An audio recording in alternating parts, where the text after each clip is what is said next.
राधे राधे दोस्तों, कैसे आप सब। दोस्तों, हमारे YouTube चैनल पर आपका स्वागत है।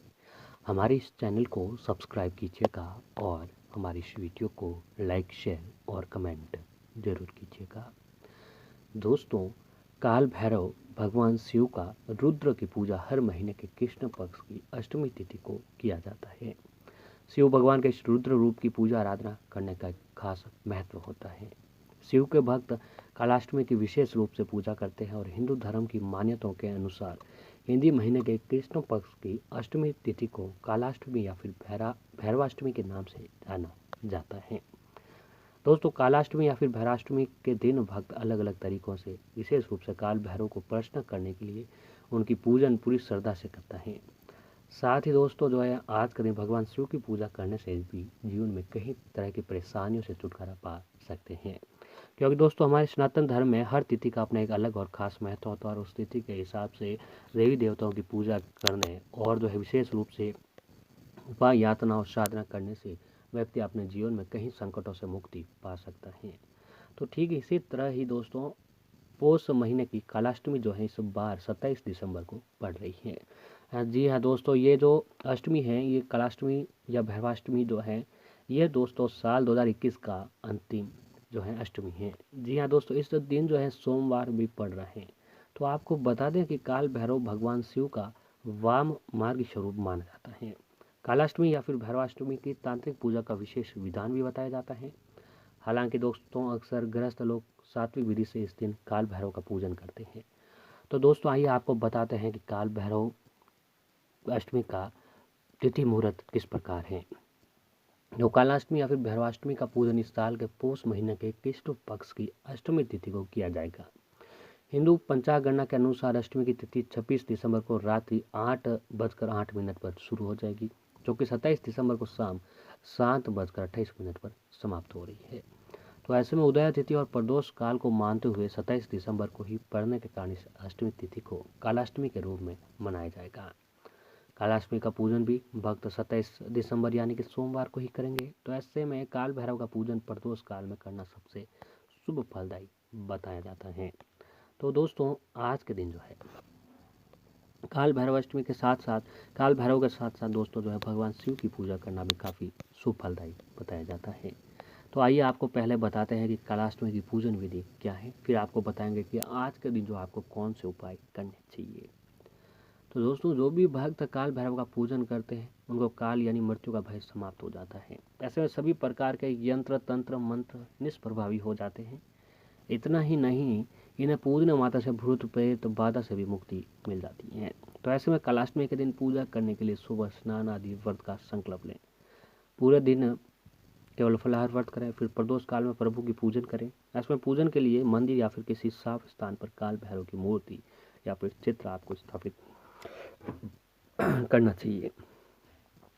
मूर्ति स्थापित करने के बाद चारों तरफ गंगाजल छिड़कर उन्हें फूल अर्पित करें। फिर धूप दीप से पूजन कर नारियल, इमरती, पान मदिरा का भोग लगाएं। इसके बाद पाल भैरव के सम्मुख चौमुखी दीपक जलाकर भैरव चालीसा, भैरव मंत्र का पाठ करें। सबसे अंत में आरती करें। फिर मनोकामना को पूरा करने के लिए काल भैरव का आशीर्वाद प्राप्त करें। तो दोस्तों, ये थी काल भैरव की पूजा करने की विधि। अब आइए आपको बताते हैं कि सोमवार काल भैरव अष्टमी के दिन आपको क्या ऐसा उपाय करने चाहिए जिससे पूजा का पूर्ण फल प्राप्त हो और आपके ऊपर जो है भगवान काल भैरव के साथ साथ भगवान शिव भी आपसे प्रसन्न हो। तो दोस्तों, सोमवार के दिन भगवान शिव की पूजा करने का विधान बताया जाता है। वैसे तो भगवान शिव के जो सच्चे भक्त होते हैं वह हर रोज़ भगवान शिव की पूजा आराधना करके जो है उनका आशीर्वाद प्राप्त करते हैं। लेकिन दोस्तों, आप जो है अगर आप मात्र हर रोज़ पूजा आराधना नहीं कर पा रहे हैं तो मात्र सोमवार के दिन पूजा करें और साथ ही कुछ ऐसे विशेष उपाय करें जिसका जीवन में पूर्ण फल प्राप्त हो। तो सोमवार के दिन शिवलिंग की पूजा करने का विधान बताया जाता है।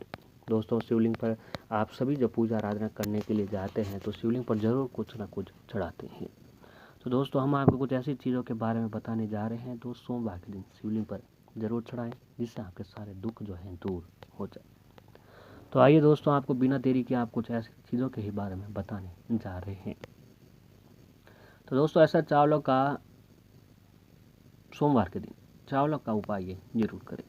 तो दोस्तों इस उपाय को करने के लिए आपको, जैसा कि आप सभी लोग जानते हैं कि पूजा में अक्षत का विशेष महत्व होता है। शिव पूजा में भी महादेव या शिवलिंग के ऊपर भी अक्षत चढ़ाए जाते हैं, लेकिन अक्षत चढ़ाते समय ध्यान रखें कि आप जिन चावलों का प्रयोग कर रहे हो वह कहीं से भी टूटे हुए न हो। तो आप 1 सवा किलो चावल अपने घर पर लेकर आएँ। 1 सवा किलो चावल लेने के बाद दोस्तों नज़दीक किसी भी शिव मंदिर जो है, पुराना शिव मंदिर में आपको चले जाने हैं। अब शिव मंदिर जाने के बाद दोस्तों शिवलिंग के पास आप एक काम करें कि शिवलिंग के पास बैठ जाएं। अब शिवलिंग के पास बैठ जाने के बाद सबसे पहले एक देसी घी का दीपक जलाएं, सुगंधित धूप बत्ती जलाएं। अब शिवलिंग के पास बैठकर दोस्तों एक काम करें कि आप 1 सवा किलो चावल अपने साथ में लेकर गए थे, उनमें से 1 मुट्ठी चावल आप शिवलिंग पर चढ़ा दीजिए। जी हाँ दोस्तों, 1 मुट्ठी चावल आप शिवलिंग पर चढ़ाएं और बाकी बचे चावल जो हैं आपको किसी गरीब निर्धन व्यक्ति को दे देने। और चावल चढ़ाते समय ओम नमः शिवाय मंत्र का जाप जरूर करें। ऐसा करने से दोस्तों आपके जीवन में आ रही हर तरह की परेशानी से आपको छुटकारा मिलेगा। जीवन में खूब सुख समृद्धि प्राप्त होगी और भोलेनाथ के साथ ही देवी लक्ष्मी जी की कृपा आपके ऊपर बनी रहेगी।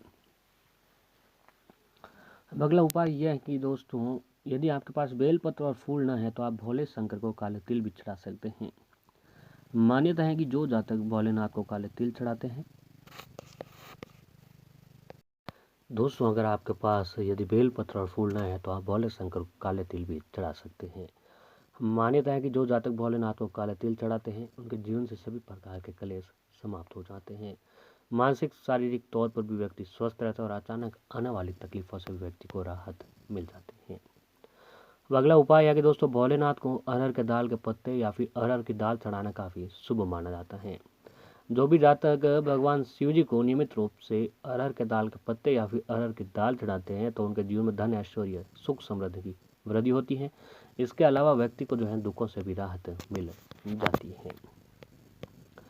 और दोस्तों अगर आपकी कोई मनोकामना है जो काफ़ी लंबे समय से पूरी नहीं हो पा रही है तो इसके लिए काम करें कि जीवन में कोई तकलीफ जो दूर नहीं हो पा रही या फिर कोई विशेष कार्य जो पूरा नहीं हो पा रहा है तो भोलेनाथ को मूंग की दाल चढ़ाएं।